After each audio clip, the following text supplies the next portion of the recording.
आज हम पढ़ेंगे दो कलाकार पाठ जिसकी लेखिका हैं श्रीमती मन्नू भंडारी, जिनका जन्म 3 अप्रैल 1931 ईस्वी को मध्य प्रदेश में मंदसौर जिले के भानपुरा नामक ग्राम में हुआ। इनका बचपन का नाम महेंद्र कुमारी था।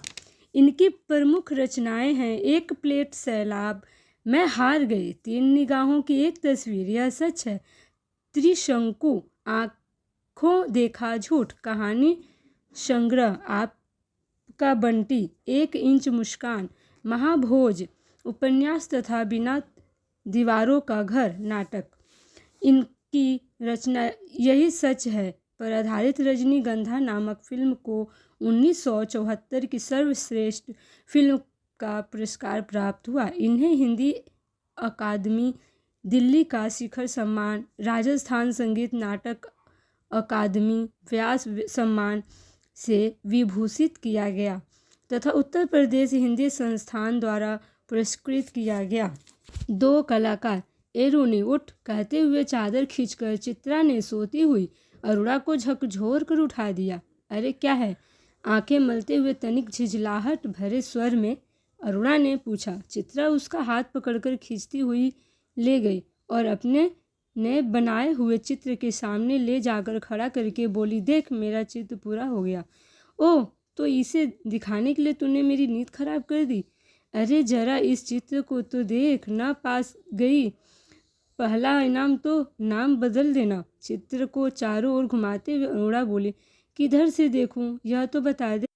1000 बार तुझसे कहा कि जिसका चित्र बनाए उसका नाम लिख दिया कर, जिससे गलतफहमी ना हुआ करे, वरना तू बना हाथी और हम समझे उल्लू।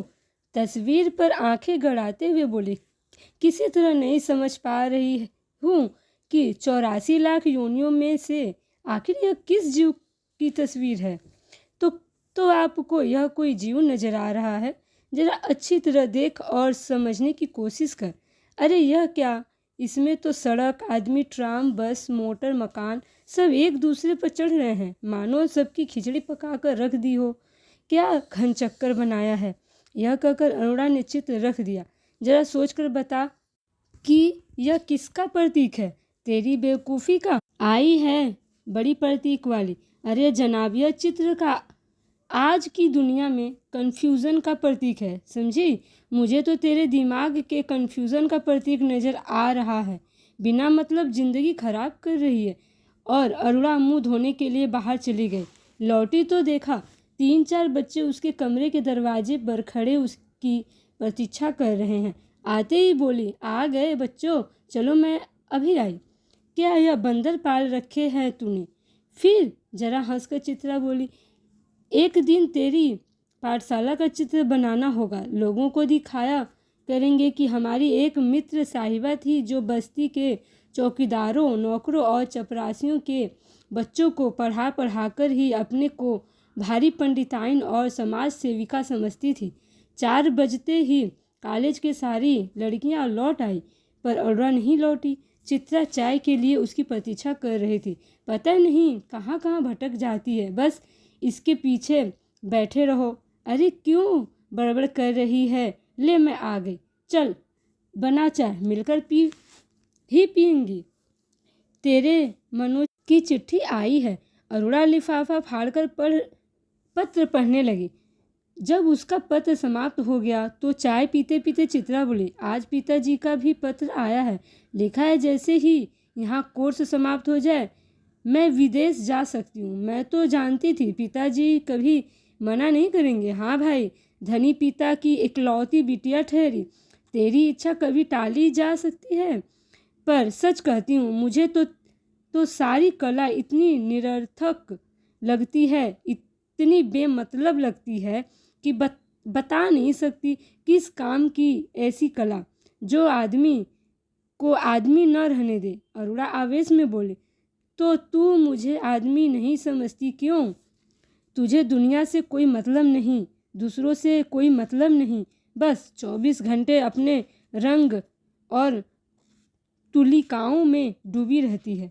दुनिया में कितनी बड़ी घटना घट जाए, पर यदि उसमें तेरे चित्र के लिए आइडिया नहीं तो तेरे लिए वह घटना कोई महत्व नहीं रखती। हर घड़ी, हर जगह और हर चीज़ में तू अपने चित्रों के लिए मॉडल खोजा करती है। कागज़ पर इन निर्जीव चित्रों को बनाने के बजाय 2-4 की ज़िंदगी क्यों नहीं बना देती? तेरे पास सामर्थ्य है, साधन है। वह काम तो तेरे लिए छोड़ दिया। मैं चली जाऊंगी तो जल्दी से सारी दुनिया का कल्याण करने के लिए झंडा लेकर निकल पड़ना। और चित्रा हंस पड़ी। 3 दिन के मूसलाधार वर्षा हो रही थी। रोज अखबारों में बाढ़ की खबरें आती थी। बाढ़ पीड़ितों की दशा बिगड़ती जा रही थी और वर्षा थी कि थमने का नाम नहीं लेती थी। अरुणा सारा दिन चंदा इकट्ठा करने में व्यस्त रहती। एक दिन आखिर चित्रा ने कह दिया, तेरे इम्तिहान सिर पे आ रहे हैं, कुछ पढ़ती लिखती है नहीं, सारा दिन बस भटकती रहती है। माता पिता क्या सोचेंगे कि इतना पैसा बेकार ही पानी में बहाया। आज शाम को स्वयं सेवकों का एक दल जा रहा है। प्रिंसिपल ने से अनुमति ले ली है।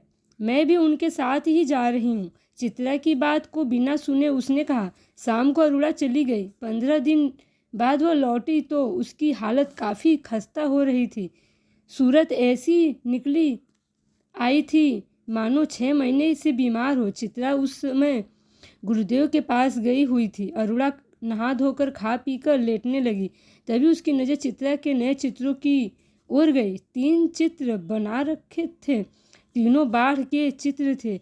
जो दृश्य वह अपनी आंखों से देखकर आ रही थी वैसे ही दृश्य यहाँ भी अंकित थे।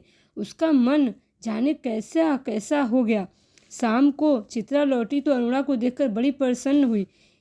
क्यों चित्रा, तेरा जाने का तय हो गया? हाँ, अगले बुध को मैं घर जाऊंगी और बस 1 सप्ताह बाद हिंदुस्तान की सीमा के बाहर पहुंच जाऊंगी। उल्लास करके स्वर में छलका पड़ा रहा था।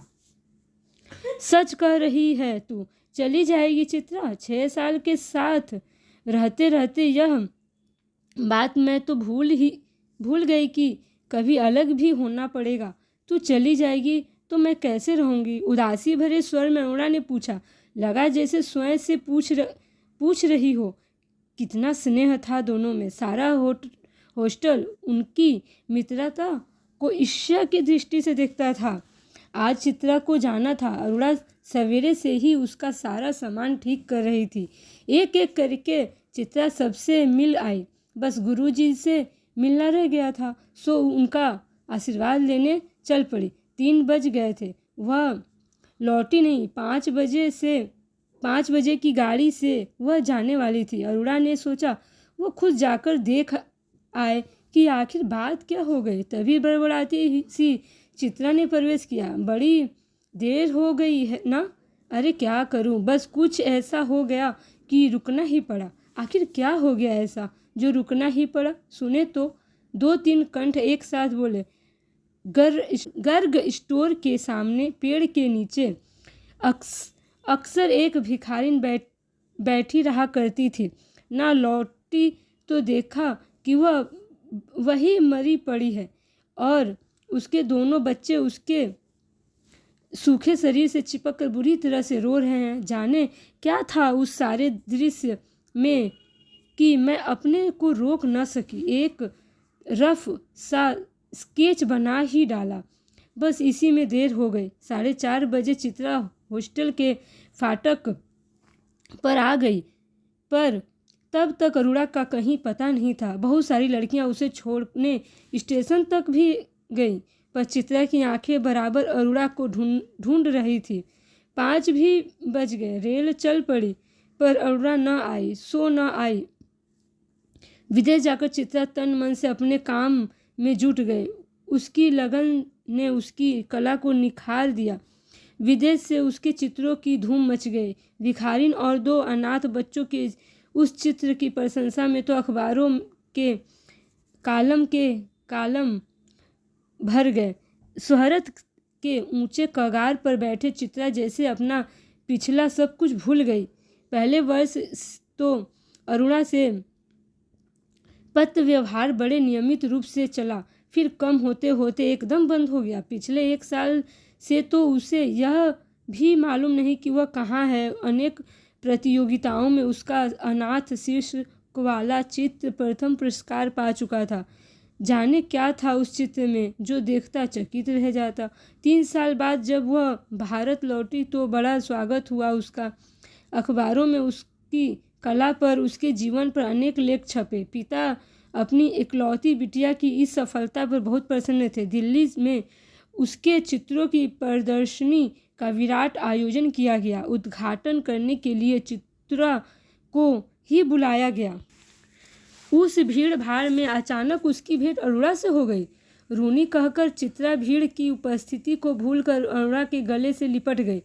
तुझे कब से चित्र देखने का शौक हो गया रूनी? चित्रों को नहीं, चित्रा को देखने आई थी।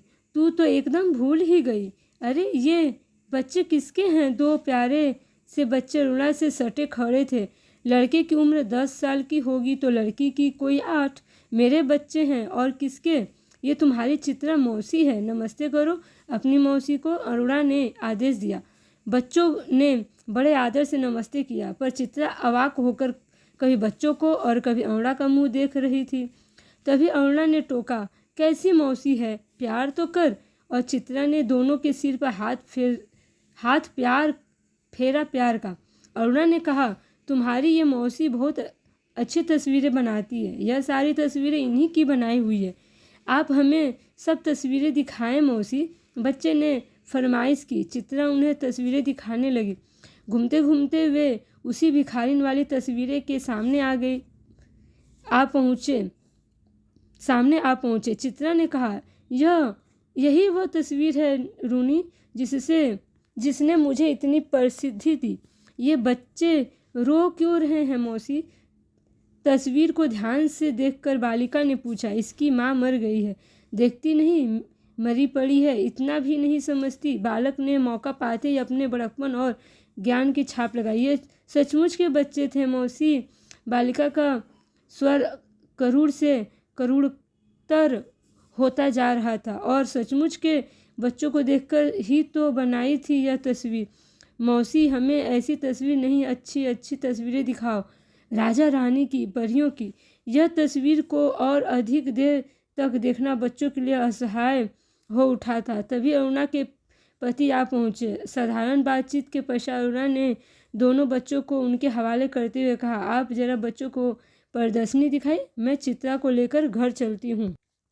बच्चे इच्छा न रहते हुए भी पिता के साथ विदा हुए।